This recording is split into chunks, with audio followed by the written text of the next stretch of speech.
사무엘상 7장 1절에서 11절 말씀. 기랏 여아림 사람들이 와서 여호와의 궤를 옮겨 산에 사는 아비나답의 집에 들여놓고 그의 아들 엘리야사를 거룩하게 구별하여 여호와의 궤를 지키게 하였더니 궤가 기랏 여아림에 들어간 날부터 20년 동안 오래 있은지라 이스라엘 온 족속이 여호와를 사모하니라. 사무엘이 이스라엘 온 족속에게 말하여 이르되 만일 너희가 전심으로 여호와께 돌아오려거든 이방 신들과 아스타롯을 너희 중에서 제거하고 너희 마음을 여호와께로 향하여 그만을 섬기라.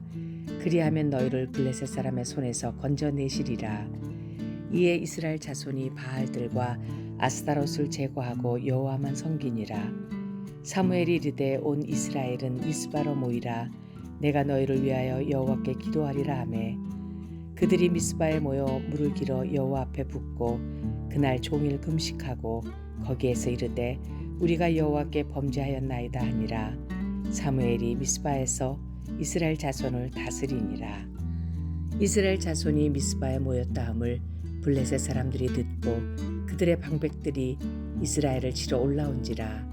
이스라엘 자손들이 듣고 블레셋 사람들을 두려워하여 이스라엘 자손이 사무엘에게 이르되 당신은 우리를 위하여 우리 하나님 여호와께 쉬지 말고 부르짖어 우리를 블레셋 사람들의 손에서 구원하시게 하소서 하니 사무엘이 젖먹는 어린 양 하나를 가져다가 온전한 번제를 여호와께 드리고 이스라엘을 위하여 여호와께 부르짖음에 여호와께서 응답하셨더라.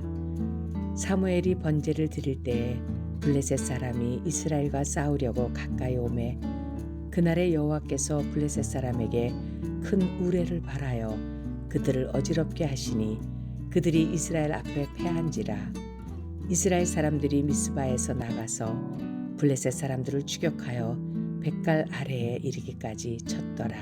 아멘.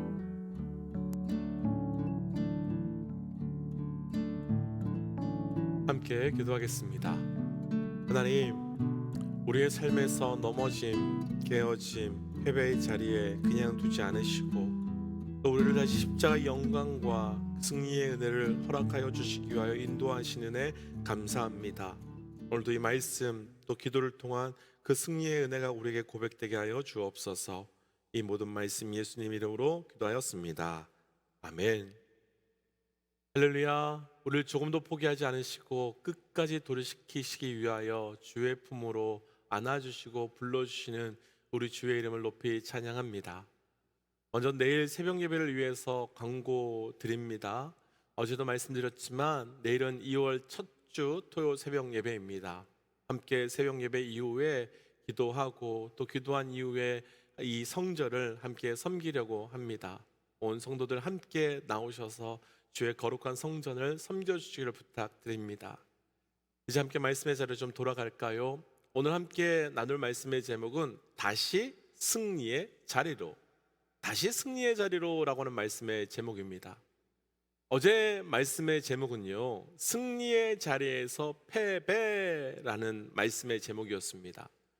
하나님의 그 승리의 자리에 있었던 이스라엘과 블레셋은 모두 다 하나님의 승리에 동참하지 못하고 패배의 자리로 나아가는 것을 어제 말씀을 통해서 보았지요. 그런데 하나님께서는 이때 하나님의 백성 이스라엘을 그 패배의 자리에 그냥 두지 않으시고 다시 그들을 승리의 자리로 초청하며 다시 그들을 승리의 자리로 데려오셔서 하나님의 놀라운 섭리를 펼쳐주십니다. 오늘 말씀을 통해서 우리를 다시 승리의 자리로 이끌어 주시는 그 하나님의 놀라운 섭리의 역사가 우리 모두에게 동일하게 경험되고 나타나는 은혜가 있기를 주의 이름으로 도전하며 축복합니다. 다시 승리의 자리로, 먼저 우리 2절과 3절 말씀이에요. 2절과 3절 말씀 함께 읽어보지요. 궤가 기럇 여아림에 들어간 날부터 20년 동안 오래 있은지라 이스라엘 온 족속이 여호와를 사모하니라. 사무엘이 이스라엘 온 족속에게 말하여 이르되 만일 너희가 전심으로 여호와께 돌아오려거든 이방 신들과 아스타롯을 너희 중에서 제거하고 너희 마음을 여호와께로 향하여 그만을 섬기라. 그리하면 너희를 블레셋 사람의 손에서 건져내시리라. 아멘. 기럇 여아림에서 궤가 돌아온 이후에 20년 동안이나 지났는데 백성들은 여호와를 사모하였으며 오늘 말씀이 시작됩니다. 사실 이 장면만 보면 드디어 백성들이 이제 정신을 차리고 하나님을 사모함으로 돌이킨 것처럼 보이지만 사실 실상은 전혀 그렇지 않습니다. 우리 한글 성경에서는요, 사모했다라고 번역되어 있지만 히브리어 원어 성경에는 이 사모하다는 단어가 우리가 일반적으로 사용하는 좋아하다, 사랑하다 그런 의미가 아니라 애곡하다, 통곡하다 그런 뜻으로 사용되었습니다. 그러니까 백성들이요, 언약궤가 온 이후 지금까지 20년 내내 계속해서 더 하나님을 사랑한 것이 아니라, 사모한 것이 아니라 애곡하고 통곡했다는 뜻입니다. 왜 이들이 애곡했을까요? 왜 통곡했을까요? 뒤에 말씀을 보시면 아시겠지만 지금까지 계속해서, 그러니까 언약궤가 들어온 이후 지금까지 20년 내내 블레셋이 계속해서 이스라엘을 공격하고 괴롭히고 죽이고 있었기 때문입니다. 이스라엘 백성들은 아마도 언약궤가 자기들에게 이제 돌아왔을 때만 해도 더 이상 블레셋이 자기들을 괴롭히지 못했을 거라고 생각했던 것 같습니다. 왜냐하면 이미 7개월 동안 언약궤가 블레셋 땅에 있는 중에 어떤 사건이 있었는지를 너무 잘 알고 있었기 때문입니다. 그러니까 동일한 사건이 나타나지 않을까 기대하지 않았겠습니까? 그러나 그들의 기대와는 달리, 그러니까 20년 내내 블레셋의 공격과 괴롭힘은 계속되었고 그 시간 내내 이스라엘 백성들은 여호와 앞에서 통곡하고 울부짖고 있었던 겁니다. 그런데 문제는 20년 동안이나 애곡하고 통곡했음에도 불구하고 문제가, 상황이, 환경이 하나도 안 바뀌었습니다. 이스라엘 둘러싸고 있었던 블레셋이라고 하는 군대는 계속해서 자기들을 둘러싸고 있었고 곧 승리할 수 있을 것이라 생각했는데 그런 승리는 그들의 삶에서 조금도 보이지도 조금도 나타나지 않았습니다. 혹시 우리 성도님들 가운데 이런 경험이 있으신지요? 마치 이스라엘 백성들이 블레셋의 승리의 역사를 보고서 자신들에게도 그런 승리가 있을 것이라고 기대한 것처럼 우리도 말씀의 역사에서, 그리고 다른 분들의 삶의 간증에서 승리하신 하나님의 역사를 보고 우리에게도 그런 사건이 있을 것이라고 믿고 어떤 문제를 붙들고 간절히 기도하고 통곡하며 기도하는데 그 어떤 변화도, 그 어떤 사건도 일어나지 않고 여전히 한결같이 그 문제들이 나를 괴롭히고 나를 어렵게 하는 문제로 통곡하고 눈물 짓고 계신 분들이 계신지요? 금식도 해보고 부르짖고 해볼 수 있는 거 다 해봤는데 아무런 변화가 없어서, 할 수 있는 것 없어서 그냥 그렇게 통곡하고 울면서, 혹은 더 이상 그 어떤 기대도 되지 않아서 그냥 머물러서 완전히 포기하고 계신 분들이 계신지요? 지금 이스라엘 백성들의 모습이 그런 모습입니다. 20년 내내 통곡하고 애곡했음에도 불구하고 그들의 삶에는 어떤 변화도 어떤 사건도 일어나지 않는 바로 그 상황이지요. 왜 이렇게 통곡했음에도 불구하고 어떤 사건, 어떤 승리, 어떤 변화도 없는 걸까요? 왜 그렇게 간절하게 기도했음에도 불구하고 그들의 삶에서 하나님의 승리의 사건은 조금도 나타나지 않는 걸까요? 그에 대해서 우리가 조금 전에 읽었던 3절 말씀을 다시 한번 보시면 사무엘은 분명하게 선포합니다. 너희가 전심으로 여호와께 돌아오려거든 첫째, 너희 가운데 이방신을 제하여 버리라. 그리고 둘째, 여호와 하나님만을 섬기라 라고 말합니다. 단순히요, 사실 이 말씀만 보면 이해가 안 되는 부분이 있어요. 왜냐하면 바로 앞에 2절 말씀에서 20년 내내 통곡하고 애곡했다는 말씀이 있지 않았습니까? 그런데 3절에서는 그렇게 20년 내내 애곡하고 통곡했음에도 불구하고 하나님은 사무엘을 통해서 너희가 전심으로 내게 돌아오라라고 말하고 있기 때문입니다. 아니 20년 내내 그렇게 통곡하고 20년 내내 그렇게 애곡했는데 뭘 더 돌이킬 것이 있고 무엇을 더 어떻게 전심을 보이겠습니까? 20년 정도 통곡하고 애곡했으면 전심을 다한 것 있지 않겠습니까? 그런데 우리가 여기서 분명히 먼저 구별하고 싶은 것이 하나 있습니다. 통곡이 여호와께 돌아오는 것은 아니라는 겁니다. 우는 것이 우리의 삶을 하나님께 돌이키는 것은 아니라는 겁니다. 오늘 말씀의 제목으로 이야기한다면 통곡한다고 해서 울며 눈물 흘린다고 해서 하나님의 승리가 우리의 자리에 나타나는 것은 아니라는 겁니다. 다른다는 겁니다. 그런데 많은 믿음의 사람들은 내가 울었기 때문에, 통곡했기 때문에, 내 가슴을 치며 하나님께 외쳤기 때문에 하나님 일하여 주셔야 된다고 말합니다. 아닙니다. 그건 그냥 내 인생의 비참해서 내가 울었을 뿐입니다. 그건 그냥 내가 너무 힘들어서 통곡했을 뿐인 겁니다. 그럼 우리가 어떻게 해야 되는 거겠습니까? 과연 20년 내내 통곡하며 기도했는데 뭐가 잘못되고 뭐가 문제이겠습니까? 오늘 말씀에 나오는 이스라엘 사람들처럼 우리의 삶에 변화되지 않는 문제를 놓고 우리가 기도하는 모습을 한번 생각해 보고 싶습니다. 우리 무엇을 놓고 기도하지요? 재정의 문제라면 재정의 문제를 해결해 주세요. 건강의 문제라면 건강의 문제를 해결해 주세요. 자녀의 문제라고 한다면 자녀의 문제를 해결해 주세요라고 수개월 혹은 수년 동안 기도합니다.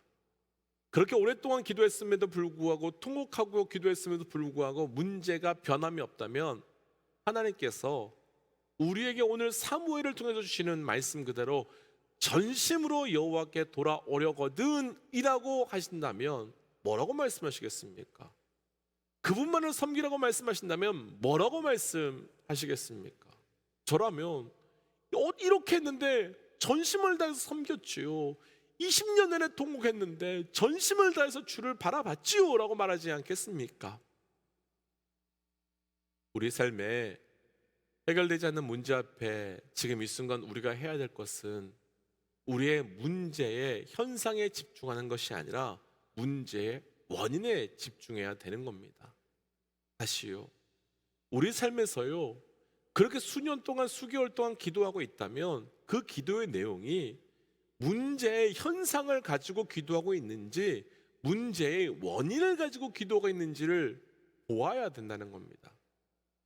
그러니까 우리가요 문제의 현상에 집중하고 반응하는 것이 아니라 문제의 원인에 집중하고 반응해야 되는 겁니다. 20년 전에 이스라엘 백성들이 통곡한 것은 사실입니다. 무엇 때문에 통곡했을까요? 10년 내내 자기들을 괴롭히고 죽이려고 했던 그 블레셋이라고 하는 현상을 놓고 제발 블레셋 좀 없어달라고, 제발 블레셋 좀 망하게 해달라고 기도하지 않았겠습니까? 그런데 하나님께서 블레셋이라고 하는 현상을 통해서 하나님께서 사랑하시는 이스라엘 백성들에게 주신 진짜 이유, 진짜 원인이 있지 않았을까요?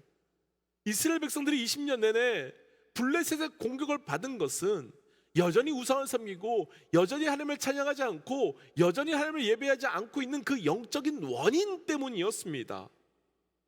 하나님께서는 블레셋에 공격당하는 현상을 통해서 하나님을 찾지도 하나님을 구하지도 않고 있는 이스라엘 백성의 영적인 죄악의 문제의 원인을 해결하길 원하셨는데 백성들은 하나님께서 그렇게 하신 원인을 묻지도 이유도 묻지도 않고 자기들이 직면하고 있는 블레셋만 해결해 주세요, 블레셋이라고 하는 현상만 해결해 주세요라고 기도하고 난 다음에 여전히 삶의 자리로 돌아가서는 우상을 섬기고 여전히 하나님을 예배하지 않고 있었던 겁니다. 우리 삶도 동일합니다. 저를 비롯해서 우리 성도들의 삶에서도 이런 현상은 너무나도 많이 봅니다. 우리 삶에는 문제는 눈에 보이는 블레셋이 아닙니다. 문제는 눈에 보이는 블레셋이 아닙니다. 우린 수년째 기도해도 해결되지 않는, 또 승리가 경험되지 않는 자녀의 문제와 재정의 문제와 신분의 문제와 건강의 문제가 진짜 문제가 아닙니다.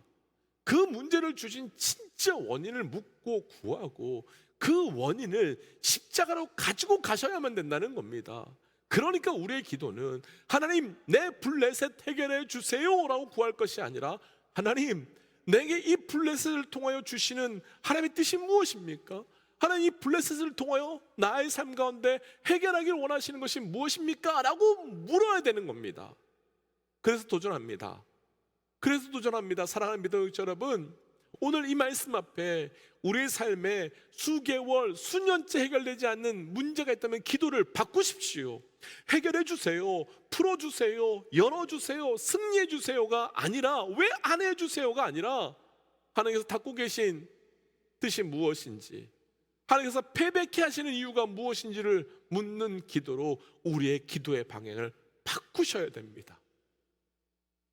사무엘은 연이어 승리하기 위해 두 가지 도전을 조금 전 3절 말씀에서 했었지요.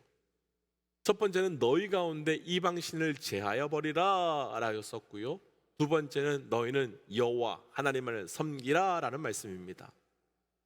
근데 사실 조금만 생각해 보면요, 너희 가운데 이방신을 제하여 버리라 라고 하는 말씀이 좀 이해가 되지 않습니다. 왜냐하면 조금 전 말씀에서 보았지만 이스라엘 백성들은요 20년 내내 지금 부르짖으며 기도했기 때문에 이방신을 섬길 만한 여유가 없었습니다. 내내 기도했는데 어떻게 우상을 붙들 수 있었겠습니까? 그런데요, 그럼에도 불구하고 이방신을 제하여 버리라 라고 말씀하신 이유가 있습니다. 첫 번째, 이방신이 무엇이겠습니까? 이방신이 뭘까요? 내가 승리하기 위하여 나의 승리를 위해 내가 만든 것이 이방신이지요. 그러니까 이방신을 제하여 버리라 라고 했을 때 이방신은요, 눈에 보이는 어떤 우상이 아니라 나를 위해서, 나의 승리를 위해서 내가 하나님께 구하고 있다면, 내가 하나님을 섬기고 있다면, 내가 지금 하나님을 무엇으로 섬기고 있는 건지요? 내가 바로 하나님을 이방신으로 섬기고 있는 겁니다. 내가 하나님을 이방신으로 외치고 있는 겁니다. 그러니까 내 삶에서 그렇게 너의 승리를 위해서 하나님을 예배하고, 너의 삶에서 너의 승리와 너가 원하는 것을 얻기 위하여 하나님께 부르짖고 하나님께 예배하는 이방 사람들이 이방신을 섬기듯이 섬기는 그것을 멈추라 라고 말하며 하나님만을 예배하는 것을 회복하라 라고 말하고 있는 겁니다. 그러니까 사무엘이 도전한 두 가지, 이방신을 제하여 버리라는 말과 하나님만을 섬겨라 라고 하는 이 말은 동일한 하나의 말이었던 겁니다. 그리고 이 말을, 사무엘의 이 말을 들었던 이스라엘 백성들은 5절 말씀에 보시면 미스바로 모여서 예배하기 위하여 제단을 쌓고 금식하고 자신들의 죄를 회개하며 하나님께 엎드리게 됩니다. 자, 그럼 그 다음의 사건은 우리가 어떻게 예상이 됩니까? 예배하지 않았던 하나의 백성들이 예배하기 시작하니까 하나님께서 승리를 마음껏 부어주실 것 같지 않습니까? 그런데 상황이 이상해집니다. 7절 말씀에서 블레셋 사람들은요, 이스라엘 백성들이 예배하기 위하여 모였다라는 소식을 듣고 공격하기 위하여 모든 블레셋 백성들을 모아서 공격하기 위하여 올라옵니다. 사실 우리는 이렇게 하면 문제가 해결될 것이라고 생각하고 이제 승리할 것이라고 생각하는데, 오히려 말씀에서는 원수들이 더 날뛰고 더 공격하기 위하여 더 강력한 힘을 가지고서 우리를 향하여 몰려오고 있다는 겁니다. 그런데 그때 겁먹지 마십시오. 그런데 그때 예배를 포기하지 마십시오. 이것이 아닌가 보다, 예배가 아니었는가 보다, 하나님을 찾는 것이 아니었는가 보다 라는 생각을 가지고 예배를 포기하지 마십시오. 오히려 그렇게 공격에 있을 때 더 하나님을 예배하십시오. 이유가 있습니다. 왜냐하면 우리가 예배하고 하나님을 엎드릴 때 마귀들은, 원수들은 세력들을 더 키워서 날뛰는 이유가 있습니다. 그리고 그것을 하나님께서 그냥 두시는 이유가 있습니다. 막지 않고 그냥 두시는 이유가 있는데, 우리 10절만 읽고 말씀을 좀 정리해 보겠습니다. 10절입니다. 사무엘이 번제를 드릴 때 블레셋 사람들이 이스라엘과 싸우려고 가까이 오매 그날에 여호와께서 블레셋 사람들에게 큰 우레를 발하여 그들을 어지럽게 하시니 그들이 이스라엘 앞에 패한지라. 아멘. 이스라엘이 예배한다고 모였을 때 블레셋은 다 쳐들어왔습니다. 아마도 이스라엘 백성들이 다 모였다는 소식을 듣고 블레셋 또한 한 명도 두지 않고 전군을 이끌고 올라왔을 겁니다. 사실 우리 삶에도 이럴 때가 있지요. 이제 돌이키려고 하는데, 이제 새롭게 하기 위해서 기도하고 예배의 자리로 나아갔는데 뭉쳐있었던 문제들이 해결되는 것이 아니라 오히려 뭉쳐있던 문제들이 더 뭉쳐져서 더 커져서 나를 힘들게 할 때가 있죠. 그러면 내가 무엇인가 잘못한 것 아닌가? 내가 무엇인가 실수하고 있는 거 아닌가라는 생각이 들 수도 있고 더 두려워질 수도 있습니다. 그런데 괜찮습니다. 아니, 오히려 잘하고 있는 겁니다. 왜냐하면요, 하나님께서 20년 내내 이스라엘 백성들을 괴롭혔던 그 블레셋을 한꺼번에 올라오게 하신 것은 한꺼번에 승리케 하시기 위함이라는 겁니다. 한꺼번에 올라오게 하신 이유는 한꺼번에 승리케 하시기 위한 것이라는 겁니다. 이제 영적으로 다시 시작하려고 하는, 이제 영적으로 다시 출발하려고 하는데 더 심각한 문제들이, 더 어려운 문제들이 쏟아진다면 겁먹지 마십시오. 멈추지 마십시오. 두려워하지 마십시오. 그건 하나님께서 한꺼번에 우리에게 승리를 주시기 위한 하나님의 방법이라는 겁니다. 그런데 이 승리의 자리가 어디에서 시작되었습니까? 우리가 조금 전에 읽었던 10절 말씀을 한번 보시면 번제를 드릴 때에, 번제를 드릴 때에 라고 합니다. 승리의 자리에서 패배한 우리가 다시 승리하기를 원하신다면 번제의 자리로 나아가십시오. 나의 죄를 태우며 나의 삶을 태우는 예배의 자리로 나아가십시오. 우리의 우상을 꺾어버리고 우리의 우상을 태워버리는 번제 예배의 자리로 나아가십시오. 그때 우리의 삶이, 승리에서 패배로 갔던 우리의 삶이 다시 승리의 삶으로 돌아가게 될 것입니다. 그래서 이 말씀 붙들고 오늘 우리가 함께 이렇게 좀 기도하고 싶습니다. 하나님, 우리의 삶이 문제의 현상으로 인하여 통곡하고 우는 것이 아니라 원인으로 인하여 원인을 구하기 위하여 주께 나아가는 자 되게 하시고, 그를 통해 다시 예배함으로 내 삶의 우상이 깨어지고 하나님의 승리에 동참할 수 있는 자 되게 하여 주옵소서. 하나님, 영적으로 다시 한번 결단하였을 때 문제들이 몰려오고 어려움들이 몰려올 때 겁먹는 것 아니라 하나님께서 한 번에 승리케 하시는 하나님이심을 믿고 나아가는 영적 은혜를 더하여 주옵소서라고 함께 기도하겠습니다. 함께 기도할까요? 하나님, 우리 주셨던 말씀을 붙들고 기도하며 나아갑니다. 하나님, 먼저 나의 삶에 패배한 나를 다시 승리의 자리로 불러주시고 승리케 하시는 은혜를 기억하며 하나님 찬양합니다. 하나님, 우리의 삶에 하나님께서 놀랍도록 승리케 하시는 주의 은혜를 붙들고 살아갈 수 있도록 인도하여 주시고, 놀라운 그 승리의 사건 앞에 내가 하나님께 나아가는 자 되게 하여 주옵소서. 문제의 현상이 아니라 원인을 듣게 하시고 그 원인의 자리에서 기도하고 예배함으로 그 놀라운 은혜가 우리에게 증거되게 하여 주옵소서. 하나님, 패배한 나를 그냥 두지 아니하시고 다시 승리의 자리로 불러주시는 애 감사합니다. 먼저 하나님, 패배의 자리에서 보여지는 블레셋에 집중하는 것이 아니라 블레셋을 보내실 수밖에 없었던 그 원인을 내가 분별케 하여 주시고, 하나님 그 자리에서 다시 예배함으로 그 승리의 자리로 나아갈 수 있도록 인도하여 주시옵소서.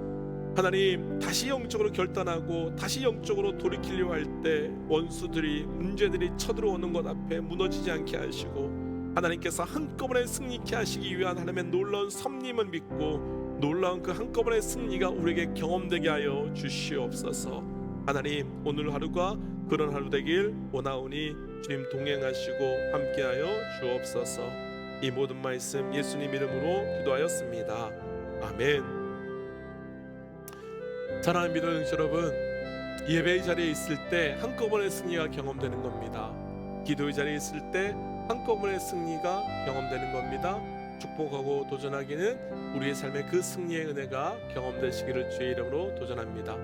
함께 선포하고 삶의 자리로 또 기도의 자리로 돌아가지요. 함께 선포하겠습니다. 하나님은 살아계십니다. 아멘. 승리하십시오. 함께 기도하지요.